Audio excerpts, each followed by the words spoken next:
अखेर ती आनंदाची बातमी आलीच। गेल्या अनेक दिवसांपासून आपण ज्या गोष्टीची आतुरतेने वाट पाहत होतो, मुख्यमंत्री माझी लाडकी बहीण योजनेचा थकीत हप्ता जमा होण्यास सुरुवात झाली आहे। नोव्हेंबर महिन्याचे पैसे आता लाडक्या बहिणीच्या खात्यात जमा व्हायला सुरुवात झाली आहे। पण अजूनही अनेक बहिणींना मेसेज आलेला नाही किंवा काहीच्या मनात शंका आहे की हा हप्ता फक्त नोव्हेंबरचा आहे की डिसेंबरचा सुद्धा सोबत आलाय। आचारसंहितेचं काय झालंय? जर तुम्हालाही हे प्रश्न पडले असतील तर हा व्हिडिओ शेवटपर्यंत नक्की पहा, कारण आजच्या व्हिडिओमध्ये आपण हप्ता वितरणासंदर्भाची संपूर्ण सत्य परिस्थिती, KYC बद्दलचे कन्फ्युजन आणि पैसे जमा न झाल्यास काय करायचे हे सविस्तर पाहणार आहोत। तर काल म्हणजे 31 डिसेंबर 2025च्या सायंकाळी 4 वाजल्यापासून राज्यभरातील अनेक पात्र महिलांच्या खात्यात पैसे जमा होण्यास मेसेज यायला सुरुवात झाली आहे। आपल्याला माहीतच आहे की नोव्हेंबर महिन्याचा हप्ता देण्याची तयारी शासनाने आधीच केली होती। निधी उपलब्ध होता, पण राज्यामध्ये नगरपालिका निवडणुकीची आचारसंहिता, कोड ऑफ कंडक्ट लागू असल्यामुळे हे पैसे थांबले होते। अनेक तज्ज्ञांचा आणि आपल्या सर्वांचा हाच अंदाज होता की निवडणुकीनंतरच पैसे मिळतील, पण शासनाने 31 डिसेंबरला वर्षाच्या शेवटच्या दिवशी ही गोड बातमी दिली। सध्या जे पैसे जमा होत आहेत ते मुख्यत्वे नोव्हेंबर महिन्याचे थकीत हप्ते आहेत, जे आता DBT डायरेक्ट बेनिफिट ट्रान्सफरद्वारे खात्यात येत आहेत। आता इथे एक महत्त्वाचा मुद्दा समजून घ्या। अनेक जण विचारत आहेत की डिसेंबर आणि जानेवारीचे पैसे कधी मिळणार?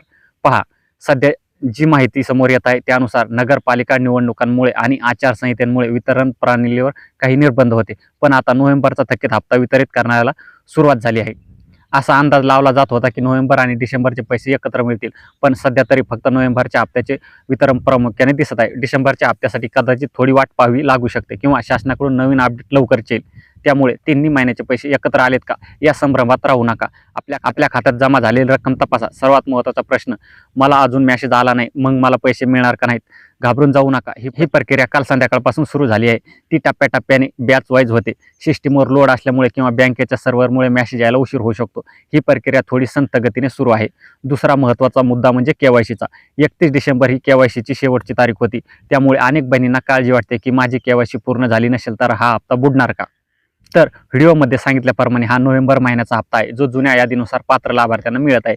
त्यामुळे तुमची KYC प्रोसेसमध्ये जरी असली तरी तुम्ही नोव्हेंबरमध्ये पात्र होतात, तर तुम्हाला हा हप्ता मिळण्याची दाट शक्यता आहे। त्यामुळे 1-2 दिवस वाट पहा। तुम्हाला आता काय करायचं ते बघा। तुमचा आधार लिंक असलेल्या बँक खात्याचे बॅलन्स चेक करा। फक्त SMS वर अवलंबून राहू नका। जर पुढील 2-3 दिवसात पैसे आले नाहीत तर तुमच्या बँकेत जाऊन DBT स्टेटस चेक करा। आणि हो, ही माहिती तुमच्या आजूबाजूच्या महिलांना, मित्रमैत्रिणींना नक्की शेअर करा, जेणेकरून त्याही निश्चित होतील। तर मित्रांनो, नवीन वर्षाची सुरुवात अशा गोड बातमीने झाली आहे। शासनाने दिलेला शब्द पाळत थकीत हप्ता देण्यास सुरुवात केली आहे। ही दिलासादायक बाब आहे। तुमच्या खात्यात पैसे जमा झाले आहेत का?